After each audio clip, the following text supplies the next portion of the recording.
ഇന്നത്തെ നമ്മുടെ റെസിപ്പി ഉണ്ടല്ലോ എളുപ്പത്തിൽ ഉണ്ടാക്കാൻ പറ്റിയ ഒരു സേമിയ അടേൻ്റെ റെസിപ്പിയാണ് കേട്ടോ. അപ്പോൾ നമ്മുടെ ഓണമൊക്കെയല്ലേ വരുന്നത്. ഓണം കഴിഞ്ഞ് കഴിഞ്ഞാൽ നമ്മളെ അടുത്ത് പായസത്തിൻ്റെ ബാക്കി സേമിയ ഉണ്ടാവും, നേന്ത്രപ്പഴം ഉണ്ടാവും. അപ്പോൾ അത് വെച്ച് ചെയ്യാൻ പറ്റിയ നല്ല അടിപൊളി ഒരു സ്നാക്കാണ്. നിങ്ങൾക്ക് തീർച്ചയായിട്ടും ഉപകാരപ്പെടും. എവിടേക്കെങ്കിലും ഒന്ന് ഷെയർ ചെയ്ത് മാറ്റി വെച്ചോളൂ ഈ വീഡിയോ. അപ്പോൾ നമുക്ക് ഇതെങ്ങനെ ഉണ്ടാക്കാൻ നോക്കാം. അതിന് വേണ്ടിയിട്ട് ഞാൻ കുറച്ച് വെള്ളം തിളപ്പിക്കാനായിട്ട് വെച്ചിട്ടുണ്ട്. അതിലേക്ക് വളരെ കുറച്ച് ഉപ്പിട്ട് കൊടുക്കുക കേട്ടോ. എന്നിട്ട് അതിലേക്ക് നിങ്ങൾക്ക് ആവശ്യമായിട്ടുള്ള സേമിയ ഇട്ട് കൊടുക്കുക. വറുത്തതായാലും വറുക്കാത്തതായാലും ഒന്നും നമുക്ക് പ്രശ്നമില്ല. സേമിയ അതിലേക്ക് ഇട്ടൊന്ന് വേവിച്ചെടുത്താൽ മാത്രം മതി. ഇനി നമുക്ക് ഇതൊന്ന് വെന്ത് വരുന്ന സമയത്ത് ഇതിനെ ഒന്ന് വെള്ളം ഊറ്റിയെടുക്കാം. അപ്പോൾ ഇതാ വെള്ളം ഒന്ന് ഊറ്റിയെടുത്തിട്ടുണ്ട്. ഇനി ഇതിനെ നമുക്കൊരു പ്ലേറ്റിലേക്ക് ഇട്ടിട്ട് ഒന്ന് നിരത്തി വെച്ച് കൊടുക്കാം കേട്ടോ. അല്ലെങ്കിൽ ആ ചൂടിലിരുന്നിട്ട് ഓവറായിട്ട് വെന്ത് പോവും. ഇനി നമുക്കിതിലേക്കൊരു ഫില്ലിങ്സ് റെഡിയാക്കണം. അപ്പോൾ നമ്മൾ സാധാരണ അട ഉണ്ടാക്കുന്ന മാതിരി ഇതിനുള്ളിൽ വെച്ചിട്ട് ഫില്ലിങ്സ് ചെയ്യല്ല കേട്ടോ. വേറെ രീതിക്കാണ് ഇത് ചെയ്യുന്നത്.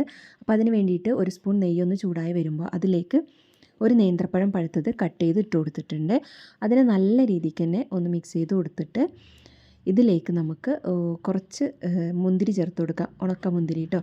അപ്പോൾ നിങ്ങളുടെ കയ്യിൽ ഉണ്ടെങ്കിൽ മാത്രം ഇത് ചേർത്താൽ മതി. ഇത് നിർബന്ധമുള്ള കാര്യമല്ല കേട്ടോ. പഴം തേങ്ങയും അത് നിർബന്ധമാണ്. അപ്പോൾ അതാ ഇനി ഇതിലേക്ക് നമുക്ക് തേങ്ങ ചേർത്ത് കൊടുക്കാം. എന്നിട്ട് നന്നായിട്ടൊന്ന് മിക്സ് ചെയ്ത് എടുക്കുക.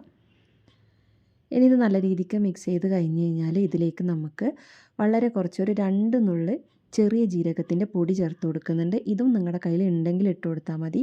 ഇതിൻ്റെ ടേസ്റ്റ് ഇഷ്ടമില്ലാത്തവരും ഇത് ഒഴിവാക്കുക കേട്ടോ. പിന്നെ ഞാനിതിലേക്ക് ഒരു ഏലക്കായ ചതച്ചതാണ് ചേർത്ത് കൊടുക്കുന്നത്. നിങ്ങളുടെ അടുത്ത് ഏലക്കായൻ്റെ പൊടി ഉണ്ടെങ്കിൽ അത് ഇട്ട് കൊടുക്കുക. അതാണ് ഏറ്റവും നല്ലത് കേട്ടോ. അപ്പോൾ ഞാനിപ്പോൾ ഏലക്കായ ചതച്ചതാണ് ഇട്ട് കൊടുക്കുന്നത്. ഇനി ഇതിനൊന്ന് മിക്സ് ചെയ്തതിന് ശേഷം ഇതിലേക്ക് ആവശ്യമായിട്ടുള്ള ശർക്കരപ്പാനി ഒഴിച്ചു കൊടുക്കണം. അപ്പം നിങ്ങളെടുത്ത് ശർക്കരപ്പാനി എടുക്കുമ്പോൾ നിങ്ങളെ മധുരത്തിനനുസരിച്ച് വേണം ഇതിലേക്ക് ഒഴിച്ചു കൊടുക്കാനായിട്ട് കേട്ടോ. പിന്നെ ഈ ശർക്കരപ്പാനി വേണ്ട പഞ്ചസാരയിൽ ഉണ്ടാക്കണം എന്നുള്ളവർക്ക് ഈ സമയത്ത് നിങ്ങൾക്ക് ആവശ്യമായിട്ടുള്ള പഞ്ചസാര ചേർത്ത് കൊടുക്കുക. എന്നിട്ട് നന്നായിട്ട് ഇതുപോലെ ഒന്ന് മിക്സ് ചെയ്ത് എടുക്കുന്നുണ്ട്. അപ്പോൾ ഞാനിപ്പം ഈ ശർക്കരപ്പാനി ഒഴിച്ച് കഴിഞ്ഞതിന് ശേഷം ഒരു പഴം കൂടെ ചേർത്തിട്ടുണ്ട് കേട്ടോ. കാരണം എന്താ വെച്ചാൽ കുറച്ച് പഴം കുറവാണെന്ന് എനിക്ക് തോന്നി. സേമിയക്ക് കണക്കായിട്ട് പഴം ഇല്ലയെന്ന് തോന്നിയോട് കുറച്ചും കൂടെ പഴം ചേർത്ത് കൊടുത്തിട്ടുണ്ട്. അപ്പോൾ ഒന്നും കാണിക്കാൻ വിട്ടുപോയതാണ്. അപ്പോൾ ഇത് നല്ല രീതിക്കൊന്ന് മിക്സ് ചെയ്ത് ആ ശർക്കരപ്പാനിയൊക്കെ ഒന്ന് വറ്റി വരുമ്പോൾ നമുക്കിതിലേക്ക് നമ്മൾ വേവിച്ച് സേമിയ ഇട്ട് കൊടുത്തിട്ട് നല്ല രീതിക്ക് ഇത് മിക്സ് ചെയ്ത് കൊടുക്കുക. എന്നിട്ടൊരു ഇലയിലേക്ക് ഇതുപോലെ വെച്ച് ഒന്ന് പരത്തിയിട്ട് ജസ്റ്റ് ഒന്ന് മടക്കി കൊടുക്കാം.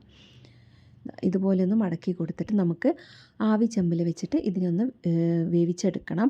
വേവിച്ചെടുക്കാൻ തന്നെ ഇത് വെന്തതാണ്. ജസ്റ്റ് ഒന്ന് ആവി കയറ്റിയാൽ മതി. ഒരു 2-3 മിനിറ്റ് മതി.